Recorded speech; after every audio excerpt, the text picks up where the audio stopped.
China's hydro hegemony further alienates its neighbors, China claiming more natural resources as its own.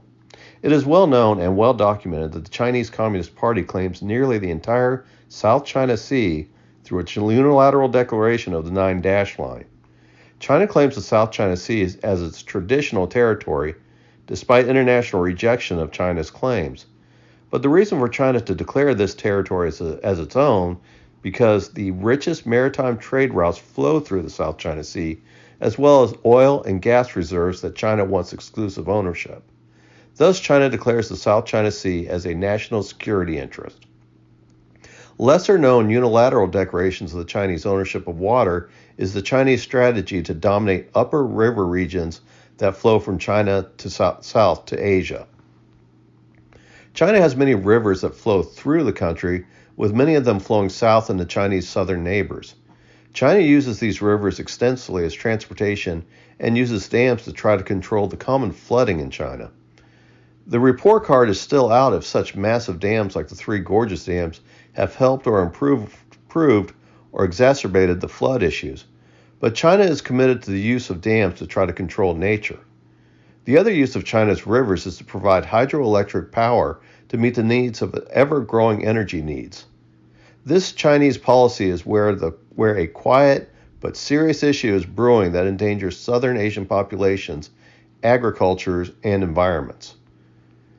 The need for hydroelectric power to be effective is the need to constant source of water. So China uses dams to control water to provide the constant water source. China uses 11 dams in the upper reaches of the Mekong River to achieve this. The result is that the natural flow of water in the Mekong River is disturbed, with China using these dams to withhold water during the wet season to hold so that they can be released in the dry season to maintain the water flow for electrical generation. The result is that downstream crops in southern Asia, like Vietnam, are seeing food sources in that region threatened. This creates high food prices at best due to the scarcity, or food insecurity at the worst. The impact of this strategy also disrupts downstream ecosystems. Vietnam, Cambodia, Thailand, and Laos have all protested to China, with the Chinese not taking any action to address their concerns. China, for its part, has declared that the upper regions of the rivers in China are not shared natural resources, but are resources to be managed and thus fall under national security in the same way it manages rare earth minerals.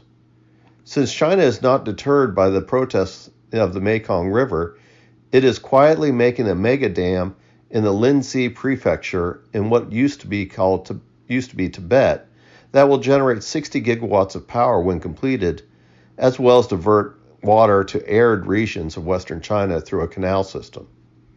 This is one of 8 hydroelectric dams on the Brahmaputra River, and just like the Mekong, when it is finished, it will disrupt downstream flow to India and, more seriously, Bangladesh.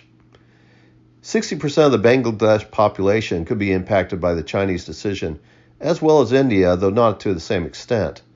Though China and India already have a tense relationship due to a border dispute and the regional power dynamic, and the disruption of Bangladesh could create a humanitarian crisis on the Indian border. This will further erode trust in the region between China and its neighbors.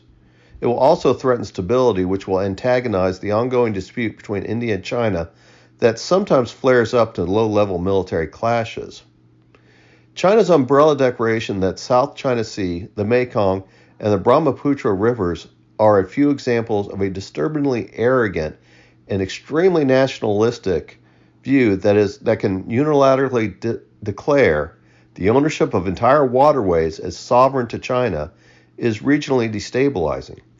China attempts to intimidate countries that border on the South China Sea and completely ignores the damage and suffering the river policies have created on downstream non-Chinese populations. Livelihoods and survival are put at risk due to the arrogance of the Chinese Communist Party and should be issues that have ramifications to China. These issues have no easy solutions as a powerful China ignores its weaker neighbors, but it should also, along with the Uyghurs, should be issues that are kept in the forefront in any policy or relations with China, and to keep reminding the world that China is not benevolent,